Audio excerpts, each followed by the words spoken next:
문재인 정부에서 경제 체질이 개선되고 있음을 보여주는 많은 지표들이 있는데 우리 사회 또 미디어 일부 야당에서 지나칠 정도로 어두운 지표만을 강조하고 밝은 지표는 에서 외면하는 그런 일이 있어서 안타깝습니다. 국민들의 이런 것들이 국민들의 경제 심리에 굉장히 안 좋은 영향을 미친다는 점에서 다시 한번 말씀을 드리겠습니다. 일자리 질이 개선되고 있는 뚜렷한 그런 지표들을 제가 몇 개만 소개를 해드리겠습니다. 고용노동부가 발표한 10월 사업체 노동력 조사 결과 1인 이상 종사자가 있는 모든 사업체를 대상으로 조사를 했는데요. 지난해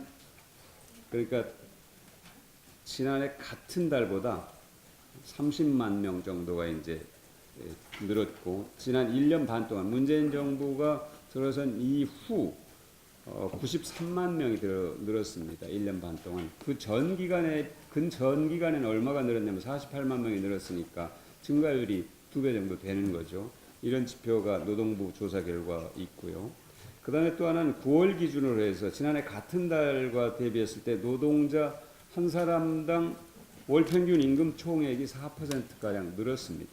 굉장히 중요한 지표죠.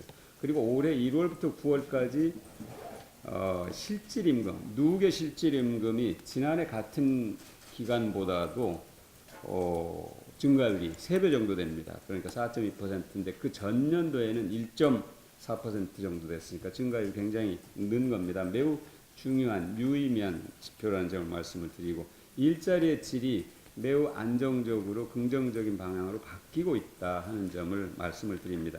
다만 이제 자영업자 문제가 우리들에게 있어서 굉장히 이제 어려운 부분인데, 이번에 카드 수수료 인하를 통해서 전체적으로 250만 업체 가운데 24만 업체가 아주 영세 자영업자이기 때문에 그분들에게 굉장히 큰 혜택이 있을 것이다. 그리고 실질적인 변화가 내년부터 있을 것이라는 점을 말씀을 드립니다. 그 다음에 또 산업자원부에서 밝힌 자료를 보면 올해 외국인 직접 투자 신고액이 230억 달러입니다. 이건 우리 역사상 가장 많은 액수입니다. 반도체 디스플레이, 주력 산업의 소재 부품 분야 투자가 활발해지고, 또 여기에 바이오 디지털 콘텐츠, 모바일 금융 같은 4차 산업혁명의 핵심 그런 분야에 투자가 늘고 있다는 점을 말씀을 드립니다. 혁신 성장과 매우 밀접한 관계를 갖는 그런 투자라고 생각합니다. 분명히 우리 경제 체질이 변하고 있다, 긍정적으로 변하고 있다고 보여주는 그런 지표들이 있다는 점을 말씀을 드립니다. 지난 화요일 서울중앙지법이 5.18 관련 허위 조작 정보가 담긴 재만원 씨의 블로그 게시물을 삭제한 네이버의 결정이 타당했다고 판정했습니다. 재판부는 이렇게 얘기했습니다. 5.18 민주화운동은 1980년 신군부 세력의 비상계엄 확대 조치에 맞서서 민주주의 쟁취를 위해 항거한 사건이라는 게 역사적 사실이다. 그러나 지만원 씨는 이를 정면으로 부정하고 북한이 배후 조종한 것으로 표현하고 있는데, 이는 지만원의 글이 역사적 사실을 왜곡하고 5.18 민주화운동과 관련한 지역과 집단과 개인을 비하하고 편견을 조장할 우려가 있기 때문에 방심위가 네이버 글 삭제를 요구한 것은 재량권 일탈이 아니다, 이렇게 지적을 했습니다.